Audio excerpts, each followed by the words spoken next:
नमस्ते। मैं हूं आपकी फार्मासिस्ट अश्विनी और आज हम बात करेंगे लिम्सी टैबलेट्स के बारे में।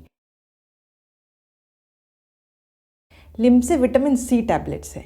विटामिन सी एक आवश्यक विटामिन है जिसका सेवन आहार में आवश्यक करना चाहिए। अच्छे सोर्सेस में ताज़े फल और सब्जियां, विशेषकर खट्टे फल शामिल हैं। शरीर के विकास और ठीक से काम करने के लिए विटामिन सी की आवश्यकता होती है। ये इम्यून फंक्शन में महत्वपूर्ण भूमिका निभाता है। अधिकांश विशेषज्ञ सप्लीमेंट्स लेने के बजाय आहार से विटामिन सी लेने की सलाह देते हैं। ताज़ा संतरा और ताज़ा निचोड़ा हुआ संतरे का रस अच्छे सोर्सेस है। ऐतिहासिक रूप से विटामिन सी का उपयोग स्कर्वी की रोकथाम और उपचार के लिए किया जाता था। आज लोग सामान्य सर्दी से बचाव और उपचार के लिए विटामिन सी का सबसे अधिक उपयोग करते हैं। सबसे पहला, विटामिन सी की कमी। मुंह से विटामिन सी लेना या इसे एक शॉट के रूप में इंजेक्ट करना स्कर्वी सहित विटामिन सी की कमी को रोकता है और उसका इलाज करता है। इसके अलावा विटामिन सी लेने से स्कर्वी से जुड़ी समस्याओं को दूर किया जा सकता है। 2. दीर्घकालिक बीमारी वाले लोगों में रेड ब्लड सेल्स का लो लेवल। मुंह से विटामिन सी की खुराक लेने से डायलिसिस से गुजरने वाले लोगों में एनीमिया मैनेज करने में मदद मिल सकती है। 3. अनियमित दिल की धड़कन। हार्ट सर्जरी से पहले और बाद में मुंह से या फिर आईवी द्वारा विटामिन सी लेने से हार्ट सर्जरी के बाद अनियमित दिल की धड़कन को रोकने में मदद मिल सकती है। 4. कोलोनोस्कोपी से पहले कोलोन को खाली करना। कोलोनोस्कोपी से पहले बॉवेल प्रिपरेशन के लिए FDA द्वारा विटामिन सी युक्त एक विशिष्ट फ्लूइड जिसे मोविप्रेप कहते हैं, इसको मंजूरी दी गई है। कुछ बॉवेल प्रिपरेशन में 4 लीटर मेडिकेटेड फ्लूइड पानी पीना शामिल है। यदि लिक्विड विटामिन सी शामिल है तो केवल 2 लीटर की आवश्यकता होती है। 5. सामान्य जुकाम। मुंह से 1 से 3 ग्राम विटामिन सी लेने से सर्दी का समय 1 से 1.5 दिन तक कम हो सकता है, लेकिन विटामिन सी लेने से सर्दी से बचाव होता नहीं दिखता। 6. लिम्ब पेन, जो आमतौर पर चोट लगने के बाद होता है, जिसे हम कॉम्प्लेक्स रीजनल पेन सिंड्रोम कहते हैं। सर्जरी या फिर चोट के बाद मुंह से विटामिन सी लेने से कॉम्प्लेक्स रीजनल पेन सिंड्रोम को विकसित होने से रोका जा सकता है। 7. लेज़र स्किन थेरेपी से रिकवरी। निशान और झुर्रियाँ हटाने के लिए लेज़र स्किन थेरेपी के बाद विटामिन सी युक्त स्किन क्रीम लगाने से त्वचा की लालिमा कम हो सकती है। 8. व्यायाम के कारण एयरवेज इन्फेक्शन। मैराथन या फिर सेना प्रशिक्षण जैसे भारी शारीरिक व्यायाम से पहले मुंह से विटामिन सी लेने से भारी व्यायाम के बाद होने वाली ऊपरी एयरवे इन्फेक्शन को रोका जा सकता है। 8. उच्च कोलेस्ट्रॉल।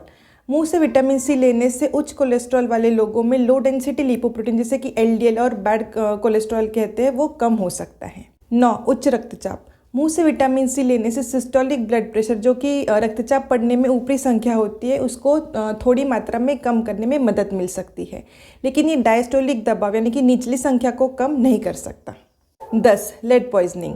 आहार में विटामिन सी का सेवन करने से रक्त में लेड का स्तर कम हो जाता है।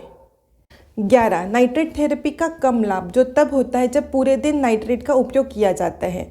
मुंह से विटामिन सी लेने से सीने में दर्द के लिए नाइट्रोग्लिसरीन जैसे दवाएं लंबे समय तक काम करने में मदद करती है। 12. झुर्रियों वाली त्वचा। विटामिन सी युक्त स्किन क्रीम लगाने से झुर्रियों वाली त्वचा की उपस्थिति में सुधार होता है।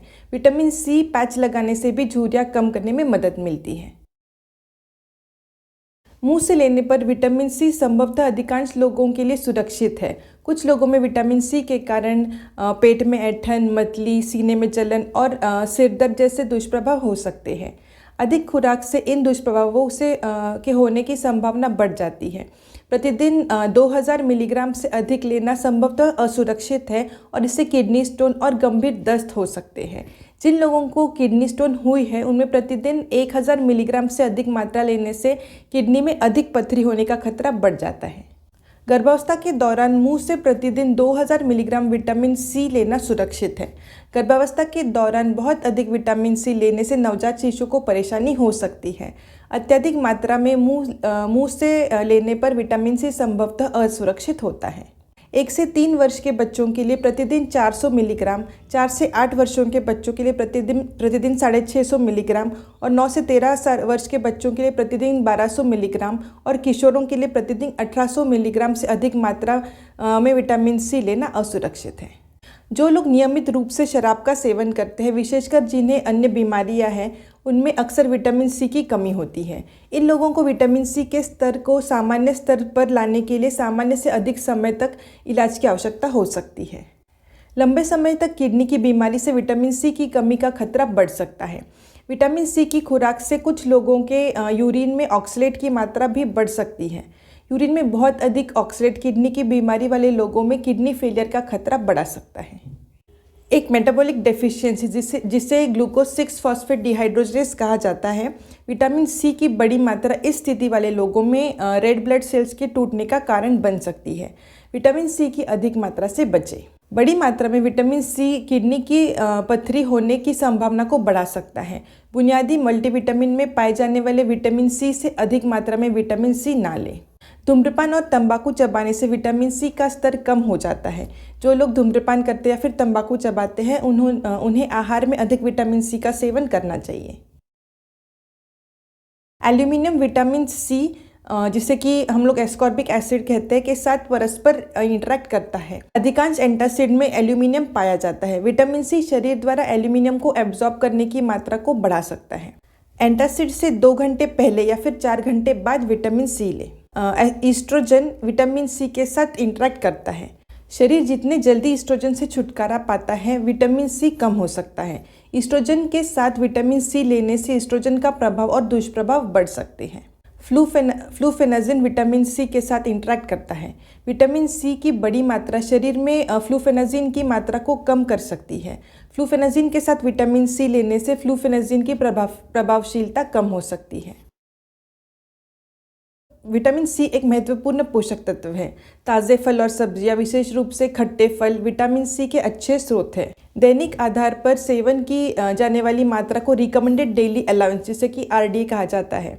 वयस्क पुरुषों के लिए आरडीए प्रतिदिन 90 मिलीग्राम है। 19 वर्ष और उससे अधिक उम्र की महिलाओं के लिए आरडीए प्रतिदिन 75 मिलीग्राम है। गर्भवती और स्तनपान करते समय 19 से 50 वर्ष के लोगों के लिए आरडीए प्रतिदिन 120 मिलीग्राम है। बच्चों में आरडीए उम्र पर निर्भर करता है। Vitamin C supplements, combination products, liquids, lotion, cream, serum, spray और पैच में उपलब्ध है। तो ये हो गई जानकारी विटामिन सी टैबलेट्स के बारे में। आशा करती हूँ आपको मेरा ये वीडियो पसंद आया होगा। अगर आपको मेरा ये वीडियो पसंद आया हो तो इसे लाइक करें, अपने फ्रेंड्स और फैमिली के साथ शेयर करें और मेरे चैनल फार्मासिस्ट अश्विनी को ज़रूर सब्सक्राइब करें। और सब्सक्राइब करने के बाद बेल आइकन भी ज़रूर दबाएं। बेल आइकन दबाने से जब भी मैं कोई नया वीडियो डालूंगी इसका आपको नोटिफिकेशन मिलेगा और आप मेरा कोई भी वीडियो मिस नहीं करेंगे। तो चलिए मिलते हैं अगले वीडियो में। तब तक के लिए thank you, bye bye and take very good care of yourself.